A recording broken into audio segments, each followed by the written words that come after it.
If you're wondering what peak male performance looks like, look no further than Phil Kessel, the holder of the NHL's all-time Ironman record. And Phil's freakish natural athletic abilities shouldn't come as a surprise, since he comes from a family of natural athletes. His father was a college football quarterback at Northern Michigan University and was drafted in 1981 by the Washington Redskins. After spending his first year on the injured reserve, he was released and joined the Calgary Stampeders for the 1982 CFL season. Phil's brother Blake played junior hockey with the Waterloo Blackhawks and was drafted 166th overall by the Islanders in 2007. He went on to play 3 seasons at the University of New Hampshire before manning the blue line for various teams in the minors and over in Europe before retiring in 2020. Phil's sister Amanda is also a pro hockey player and has been a key piece of the American national team for over a decade, winning gold at several world championships as well as the 2018 Olympics. And Phil's athletic relatives extend beyond his immediate family, as his cousin David Moss played over 500 NHL games with the Flames and Coyotes. As for Phil himself, he began separating himself from his peers with the AAA U14 Madison Capitals in his hometown of Madison, Wisconsin. As a 14-year-old in 2001 to 2002, he recorded 176 goals and 286 points in 86 games, finishing 123 goals ahead of the second leading goal scorer and 169 points ahead of the second leading point scorer. After establishing himself as one of the top young players in America, Phil jumped straight to the Madison U18 team for the 2002 to 2003 season, where he continued to display his gift for scoring, recording 113 goals and 158 points in 71 games. He finished the season with 49 more goals than the second leading goal scorer, who was 3 years older than Phil. In addition to those accomplishments, Phil was the only player in the league to average over 2 points per game. Clearly too talented to further his development in the AAA circuit, Phil joined the United States National Team Development Program for 2003 to 2004. Further demonstrating his uncanny scoring abilities. He set the development program record for the most goals by a U17 to U18 player with 52 goals in 52 games. He also represented the United States at the 2004 U17 Hockey Challenge, where he scored 6 goals and 10 points in 5 games, although the States fell to Team Quebec in the bronze medal game. In addition to representing his country at the U17 Challenge, Phil played as an underage player at the 2004 U18 Championships, where he recorded 7 goals and 10 points in 6 games, helping the Americans to a silver medal. He continued his dominance in 2004 to 2005, playing full-time on the U18 team, where he recorded 52 goals and 98 points in 55 games, both of which were records at the time. Over the holidays, he played for the Americans at the World Juniors in Grand Forks, where he recorded 4 goals and 2 assists in 7 games, although the Americans fell to the Czechs in overtime in the bronze medal game. In April, Phil once again represented Team USA at the U18 Championships, where he led the Americans to a gold medal, recording 9 goals and 16 points in 6 games, to lead the tournament in all offensive categories. During his 2 seasons in the development program, first with the U17 team and second with the U18 team, Kessel scored 104 goals, another record at the time. Shortly after wrapping up his final season with the development program, Phil graduated from Pioneer High School in Ann Arbor. Even though he was considered one of the top prospects in hockey, he wasn't eligible for the 2005 NHL draft because his October 2nd birthday fell after the September 15th deadline. Having concluded his career with the development program, he enrolled at the University of Minnesota on a sports scholarship, where he played for the Golden Gophers for the 2005 to 2006 season. He started his college career by scoring on a penalty shot and never looked back, finishing the season with 18 goals and 51 points in 39 games, good enough to finish 12th in NCAA scoring. As one of the youngest players in college hockey, he was also named the Western Collegiate Hockey Association's Rookie of the Year. He also played at the 2006 World Juniors, where he led the tournament with 11 points and 10 assists. That spring, Kessel also played internationally at the senior level for the first time, recording a goal and assist, as the Americans placed 7th. After completing his freshman season with the Gophers, Phil was eligible for the 2006 NHL draft, where he was selected 5th overall by the Bruins. With Boston asking him to turn pro, Phil gave up his college eligibility to sign a 3-year entry-level contract with the Bruins. He scored 5 goals in his first 27 games, before suddenly facing a major medical fight, as he was diagnosed with testicular cancer in early December. He was out for a month after undergoing successful surgery at the Massachusetts General Hospital, but maintained a positive attitude throughout the ordeal, and returned to the Bruins lineup on January 9th. Just a week after returning, Phil had his first 2-goal game, and was later named to the 2007 Young Stars game. Once again separating himself from his peers, Phil dominated the game, scoring 3 goals and an assist, including the game winner to lead the Eastern Conference to a 9-8 victory. Finishing the season with 11 goals and 29 points, 20 of which came after returning from cancer, Phil received the Bill Masterton Trophy as the player who best exemplified the qualities of perseverance and dedication to hockey. That spring, Phil competed at the 2007 World Championships, where he scored 2 goals and 7 points as the Americans finished 5th. 4 games into his sophomore season, Phil recorded his first career regular season hat trick and added an assist in an 8-6 win over the Kings. His ice time increased as the season progressed, and he maintained a solid scoring pace, finishing the season with 19 goals and 37 points in 82 games. He also led the league with 5 shootout winning goals. His strong play helped the Bruins qualify for the playoffs, where they faced the Montreal Canadiens. Considered a one-dimensional player by coach Claude Julien, Phil got into the lineup in just one of the first 4 games of the series, registering an assist as the Bruins fell behind 3-1. Facing elimination, coach Claude Julien put him back in the lineup for Game 5, where Phil opened the scoring for the Bruins in a 5-1 victory. Back in the lineup for Game 6, Phil scored 2 goals to help the Bruins force a Game 7 back in Montreal. In Game 7, Kessel gave it everything he had, recording 4 shots in 18 minutes of ice time. But Carey Price was unbeatable as the Habs eliminated the Bruins with a 5-0 victory. Phil's role in the Bruins' comeback demonstrated the value of his game-breaking abilities in the playoffs. To his credit, Coach Julien recognized Phil's value and gave him a larger role in 2008 to 2009. After scoring the Bruins' first goal of the season, Phil never looked back. He tied Eddie Olczyk for the longest point streak by an American player, scoring at least a point in 18 straight games, during which he recorded 14 goals and 14 assists for 28 points. Averaging over 60 minutes per game, Phil led the Bruins with 36 goals in 70 games. His outstanding play helped the Bruins finish atop the Eastern Conference. That set up another showdown with the Habs, during which Phil recorded 4 goals and 6 points, as the Bruins swept the Canadiens in 4 straight. In Round 2, the Hurricanes broke the Bruins' hearts with an overtime victory in Game 7, a series in which Phil recorded 2 goals and 3 assists, including an assist on the game-tying goal to send Game 7 to overtime.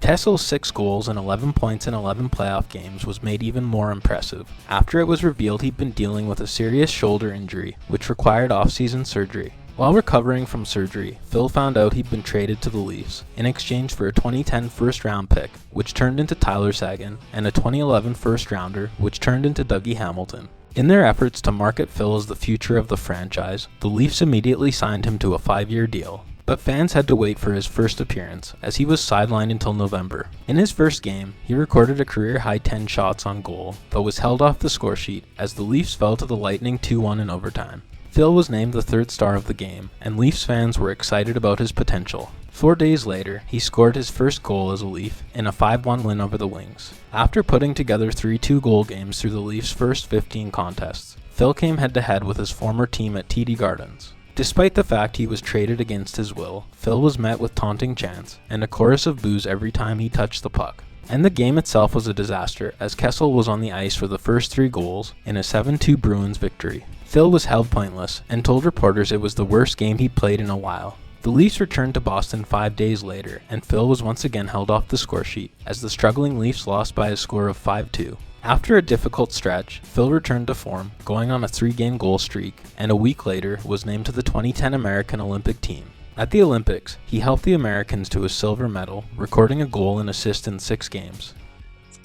We went to the women's gold medal game in Vancouver in 2010, day before the men's, and it was at like 3 o'clock. He had a large nachos with cheese all over him. He didn't give a shit sitting in the stand. After returning from the Olympics, Phil continued to produce, finishing the season with 30 goals and 55 points in 70 games. Despite a solid season from their new addition, the Leafs finished well out of a playoff spot, and as is tradition in Toronto, the Leafs' top players came under heavy scrutiny. Phil developed a reputation for being insolent with the media, but in hindsight, his interactions were hilarious, and he gave a voice to the players and fans who were tired of the toxicity of the Leafs media. Well, there's been suggestions within the organization you're a difficult guy to coach. Is there anything to that?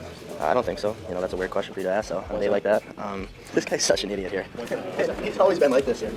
I don't see any of these guys disrespecting players like you are. Yeah. I've never seen someone disrespect players in this organization. Not me. Phil followed up his 30-goal season with 32 goals in 2010 to 2011. Once again, he led the team in goals and points, but the Leafs finished well out of the playoffs. Kessel drew a ton of blame at the time, but looking back, he performed exactly as advertised, a game-breaking sniper. It was as if the Leafs media expected him to suddenly turn into the second coming of Gordie Howe. Phil was never a particularly physical player, even dating back to minor hockey, but if he needed a big goal, he was your guy. The constant criticism increased his reputation for being combative with the media.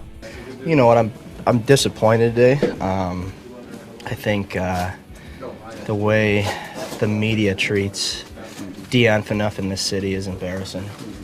I think a lot of people should be ashamed of themselves. I'm embarrassed for them, you know. I don't think anyone deserves to be treated like that, and I think a lot of media here should be embarrassed of what they said to him, just in general. But the Phil the media saw was the complete opposite of the hilarious character who was beloved by his teammates. Well, he was getting a real rough ride here, and I went down and sat next to him in the stall. I said, Phil, you want me to do a rant here and get these brush the flies off for a couple days, as only Brian Burke can do? He said, Berkey, the only people I care about sit in this room. I could care less what people think of me here. And that drove people nuts. So I enjoyed having him. And the anecdotes from his teammates are endless. We used to take the curtains, and he would take like a clothes hanger to make sure no sun got in, right? And one day I remember we're in Pittsburgh and the clothesline falls off and it's like 7 a.m. and the sun's peering in. He's like, oh, my eyes. Oh, my God. Steger, turn the lights off. I'm like, stand up, Phil. Like, what the fuck? You know, it was like constant stuff like that. Or even if like the next day he'd wake up the next day, he'd be like, I feel terrible, Steger. I feel terrible. Like it could have been that bowl of cheese you ate with pregame. But then he goes out and scores 2 goals and assists, and he comes in the bus after and goes, Steger, not gonna lie, felt terrible out there. Holy shit. And like Ryan Whitney's Olympic nachos story, some of the anecdotes from his Leafs teammates didn't help his reputation as a guy who didn't make fitness a priority. Hey, like Phil, I love Phil. Phil is a beauty. I love him. But he used to come in every morning with a tall, like these extra large iced cappuccinos that had like 5,000 calories. Like, oh my God. In addition to ice caps and cookies, he also loved pop. Well, the best Phil story about the Coke was when we were, we had tried as a staff. We said, look, if we just eliminate, pop, this is what we, this is our goal. And I think honestly, it lasted like maybe 1.5 games, like maybe 4 periods, and then he's just like, I don't think I like this, and I think he decided to have a pop and he scored on his next shift when he went out there, so we were done. But and even though he didn't eat the best, Phil's freakish athletic abilities meant he still performed in the gym. We have Phil Kessel in our gym.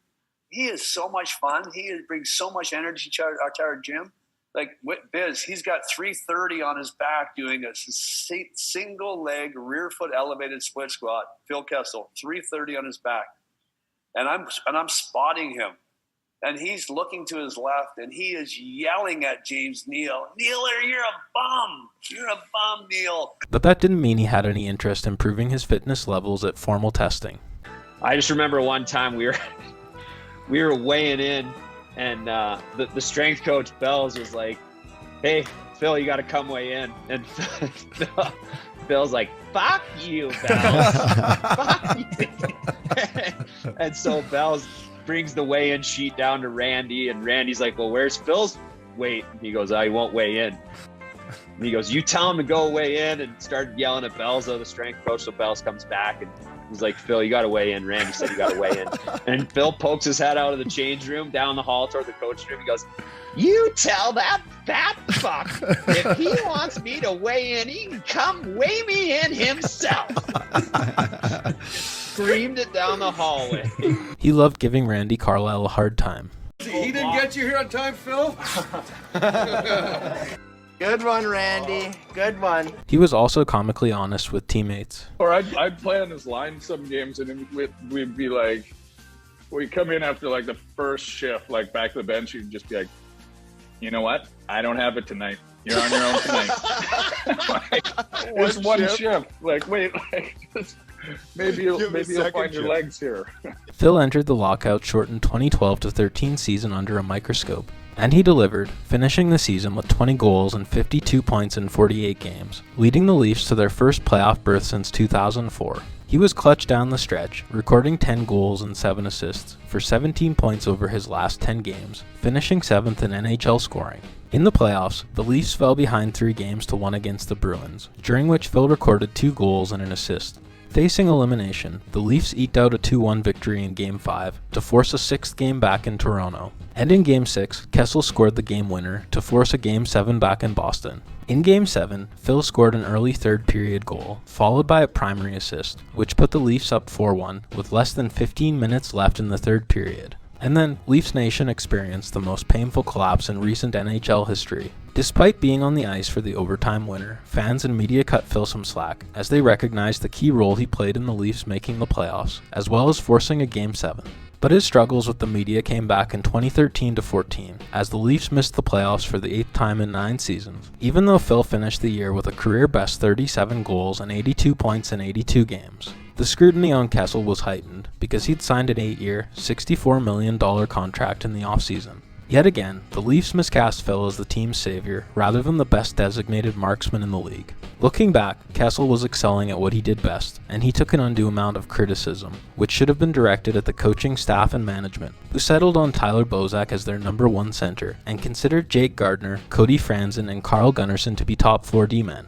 With the team struggling, a lot of Phil's personal accomplishments were overlooked, like his early season 4-game scoring streak, which included a hat trick against the Ducks and a 2-goal game against the Oilers. Shortly after being named to the 2014 Olympic team, Phil scored his 5th career hat trick against the Senators, which included his 30th goal of the season. 2 weeks later, Phil scored another hat trick, this time with Team USA at the Olympics. He went on to lead the tournament in scoring, recording 5 goals and 8 points in 6 games, and was named the best forward of the tournament. Despite Phil's personal success, the Americans came home empty-handed, after losing the bronze medal game to Finland by a score of 5-0. When he returned to the NHL, Kessel continued piling up points, finishing the season with 37 goals and 80 points in 82 games. As for the Leafs, they were in a playoff position for most of the season, but a 2-12 record in their final 14 games caused them to miss the postseason. Phil scored just 3 goals during the collapse, once again placing him in the crosshairs of the Toronto media. The bad vibes dissipated early in 2014-15, as the team got off to a strong start, with Kessel scoring 18 goals and 41 points through the Leafs' first 38 games. But things went off the rails in the second half of the season, as the Leafs had a series of extended slumps, including 11 straight losses in January and 7 straight losses in March, which ultimately led to the firing of head coach Randy Carlyle. Kessel also struggled, recording just 7 goals and 20 points through the final 44 games. With a dark cloud hanging over the team, the Leafs decided to go in a different direction, firing the entire coaching staff and cleaning house in the front office. Management decided Phil wasn't going to be part of the team's future, and after much speculation, the Leafs traded him to the Penguins on July 1st, 2015. After years of doom and gloom in Toronto, where Phil was expected to carry the team on his back, the move to Pittsburgh was the fresh start he needed. With Crosby and Malkin as the faces of the franchise, Phil was able to fly under the radar and focus on putting the puck in the back of the net. He had a solid regular season, during which he played in his 500th consecutive game, and recorded 26 goals and 59 points. But it was during the playoffs that he really made his mark. Playing on a line with Nick Bonino and Carl Hagelin, Kessel led the Pens in playoff scoring, with 10 goals and 22 points in 24 games, as the Penguins defeated the Sharks to win the Stanley Cup. A lot of people felt that Kessel deserved the Conn Smythe Trophy over teammate Sidney Crosby, including several voters, who gave Phil 7 first-place votes, leaving him just 3 voting points behind Sid. On his day with the Cup, Phil brought the trophy to his hometown of Madison for a quick celebration with family and friends, before continuing his time with the Cup in Toronto, where he brought the trophy to the Sick Kids Hospital, where he spent time with patients and their families. Despite his outstanding postseason, Kessel was left off the American roster at the 2016 World Cup of Hockey, and after the Americans were eliminated by the Canadians, he published an iconic tweet. Kessel followed up his outstanding first season in Pittsburgh with an even better season in year 2. Once again playing in all 82 games, Phil finished the year with 23 goals and 70 points. But just like the previous season, it was in the playoffs where he really made his mark. Playing a key role in the Pens' second consecutive Stanley Cup championship, Phil finished the playoffs with 8 goals and 23 points in 25 games, but received just 1 vote for the Conn Smythe. On his second day with the Cup, Phil enjoyed a meal of hot dogs out of Lord Stanley. Phil's iconic photo was an overt reference to the infamous column penned by Steve Simmons of the Toronto Sun. On the day Kessel was traded by the Leafs in 2015, Simmons inexplicably opened his article with an anecdote alleging that Phil bought a hot dog from a vendor near his condo almost every afternoon. The article was seen as fat-shaming Phil on his way out of town, in an effort to underscore his presumed laziness. Another problem with Simmons' column was it wasn't accurate, as it turned out there wasn't actually a hot dog vendor at the location Simmons cited in the article. Unsurprisingly, the sensitive Simmons took offense to Phil's epic troll job, accusing Phil of being excessively petty on his second day with the Cup. Of course, the irony of Simmons' criticism is that he inadvertently turned Kessel into an untouchable hero for fans. Making himself look even more ridiculous, Simmons doubled down on the story of Phil buying the hot dogs being true. After getting the last laugh against Simmons, Phil returned to the Penguins for 2017-18 and proceeded to have the best season of his career, with 34 goals and 92 points in 82 games. And the funny thing was, Phil was at his best when he was at his heaviest. Like when he's doing stuff the right way, he just doesn't feel as good. And the team's like, you need to get to this body fat, that body fat, this weight. And he's like, guys, I was my heaviest and most out of shape, probably. I don't know about out of shape, but he said he was his heaviest when he was in Pittsburgh, and he was playing his best hockey. The Pens entered the postseason looking to win their third straight Stanley Cup. They got by the Flyers in 6 games in round 1, before falling to the Capitals in 6 games in round 2. Phil scored just 1 goal during the playoffs, but he did register 8 assists for 9 points in 12 games. He had another strong season with the Penguins in 2018-19, opening the year with his 6th career hat trick in a game against the Golden Knights, and finishing the season with 27 goals and 82 points in 82 games. Phil also played in his 320th consecutive game for the Pens, passing Craig Adams for the longest games played streak in franchise history. The Penguins met the Islanders in the first round of the playoffs, who swept them in 4 straight, with Phil recording a goal and 2 assists. It turned out to be Phil's final postseason with the Penguins, as he was traded to the Arizona Coyotes in the summer. Early in the season, Phil played in his 1,000th career game, which also marked his 777th consecutive game, which was the 3rd longest active streak at the time, behind Patrick Marleau and Keith Yandle. Kessel's numbers declined rather dramatically during his first season in Arizona, finishing the COVID-shortened season with 14 goals and 38 points in 70 games.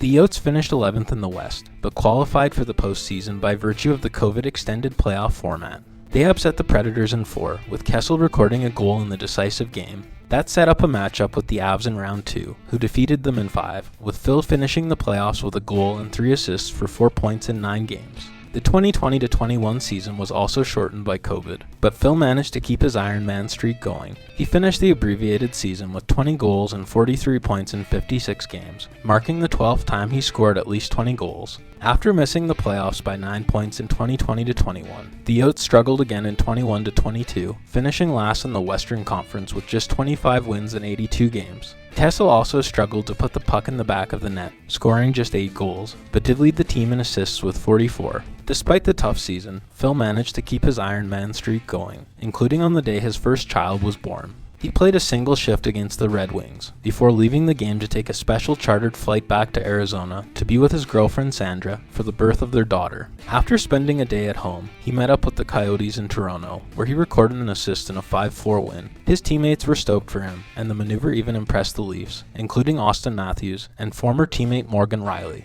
Late in the season, Phil took over as the player with the longest active Iron Man streak, after the Flyers scratched Keith Yandle, ending his consecutive games played streak at 989 games. Phil's contract expired at the end of the season, and he spent most of the summer on the free agent market, before signing a 1-year deal with the Golden Knights, worth $1.5 million. With his number 81 in use by Jonathan Marchessault, Phil switched to number 8. The switch didn't bring him any bad luck, as on October 25th, Phil played his 990th consecutive game, breaking the all-time record held by Yandle. He also scored his 400th goal, helping the Knights defeat the Sharks by a score of 4-2. A few weeks later, he became the first player in NHL history to play 1,000 consecutive games, as the Knights defeated the Coyotes 4-1. Phil once again played in all 82 games, finishing the season with 14 goals and 22 assists. He played in the Knights' first 4 games of the playoffs, but with his perceived on-ice effectiveness declining, coach Bruce Cassidy scratched him for Game 5. It was the first game that Phil missed since October 31st, 2009, but his official Iron Man streak was unaffected, as he still hadn't missed a game in the regular season. Even though Phil wasn't in the lineup for the rest of the Golden Knights Stanley Cup run, his coaches and teammates praised him as a key contributor to the team's morale. Despite skating with the Black Aces, he still played cards with young guys like Eichel, and never stopped having a positive influence on the club's culture, despite being healthy scratched for the final 18 games of the Knights' championship run. Like on his previous teams, Phil's personality was a source of fascination among the Knights players, who praised him for his quirky sense of humor. Captain Mark Stone described Phil as having a good combination of happiness and crankiness, and described him as one of his favorite teammates of all time. And Jack Eichel really got a kick out of Phil's antics. We're kind of just sitting around, talking before practice, and he said, "You guys make me get on a plane back to Florida. I swear to God, I'm going to kill you guys." He was like, "I do not want to fly across the country again." They were giving us the extra day between games as well. So he's like, "I don't want to sit around for a day. Like, you guys please just do this now." Because he hates flying, right? He hates traveling. Oh, really? Yeah, he doesn't like flying. He doesn't like the turbulence. Despite not playing any games past the first round, Kessel got his name on the cup for the third time, finishing the playoffs with 2 assists in 4 games. On his third day with the cup, Phil took Lord Stanley back to Toronto, where he and Sandra hosted a first birthday party for their daughter. Heading into the offseason as a free agent, Phil looked to sign another NHL deal, but the summer came and went without any offers. Finally, in February, Phil was invited to skate with the Abbotsford Canucks as a stepping stone to securing an NHL contract. When he hit the ice in Abbotsford for the first time, reports focused on how the 36-year-old Kessel wasn't able to keep up with the pace of play and looked absolutely gassed at times. It wasn't all that surprising, considering he hadn't played an NHL game since April of the previous year, but the reports harkened back to the criticism he faced in Toronto for his perceived lack of attention to fitness. While jokes about Phil's lackluster conditioning followed him throughout his career, they weren't necessarily true, as his raw athletic abilities made up for the extra hours critics felt he should have spent in the gym. In his prime, he was one of the fastest players in the game, with his speed down the wing a key part of what made him such a lethal scorer. Plus, he always excelled in fitness testing, with Canucks coach Rick Tocchet, who coached Phil in Pittsburgh and Arizona, noting that Phil always had elite strength, and finished top 5 in squat testing on every team he played for, and Phil's teammates have confirmed the same. I remember shit talking him all the time. We'd be in the room, I'd be like, "Phil, you are like, there's no chance you could lift more than me." He'd go into the squat rack, basically throw 4 pies aside, rip off 10, not even warmed up, and put it back on the bar, and I'd be like, "Okay, yeah, never mind, I'm screwed." Although Tocchet did mention he wouldn't have minded seeing Kessel do a bit more cardio, and had a few funny remarks about Phil the Thrill. So Phil sits on the trainer's thing. He's talking to me. He's giving it to me about something. "What's the game plan tonight, Toc?" I go, "Kess, if I played nowadays, I'd just bury you." He goes, "You're not that tough. You're not that strong." I said, "I could, in my suit right now, do 15 chin-ups right now in my suit." And I go, "How much?" I said, "Well, I think was it 300 or 500 bucks or whatever." I said, "Whatever you want to bet, Phil. I'll bet you 500. So all of a sudden, he'd go, "Come on, boys, get over here. Toc's going to do it." So all of a sudden, all the guys come around, and I actually did 16 chin-ups. Get the fuck out of here. Cold with a suit on. So Phil takes off, comes back, and peels off 500s. So I made 500 bucks. Tocchet added that Phil's just a natural freak athlete, and Brian Burks confirmed that Phil's in better shape than you'd expect. His conditioning when he comes to camp is superb. Like he blows away a 68 VO2 max. He can throw the weights around, and then he pays less and less attention to it as the season goes on. So, and his eating habits aren't perfect. In the end, the Canucks decided not to sign Kessel, ending his chances of playing in the NHL for the 2023-24 season. Although the odds for a successful comeback are stacked against him, Phil hasn't officially retired. But if his NHL career's over, it's been one heck of a ride. He's such a legend, there's even a subreddit that literally worships him, called the Temple of the Phil. With 3 Stanley Cups, 992 points, and as the iconic Iron Man, I personally think Phil deserves a spot in the Hall of Fame. But I'd love to hear whether or not you agree. And if you enjoyed this video, please like and subscribe to support the channel. Phil Kessel, your soul is mine.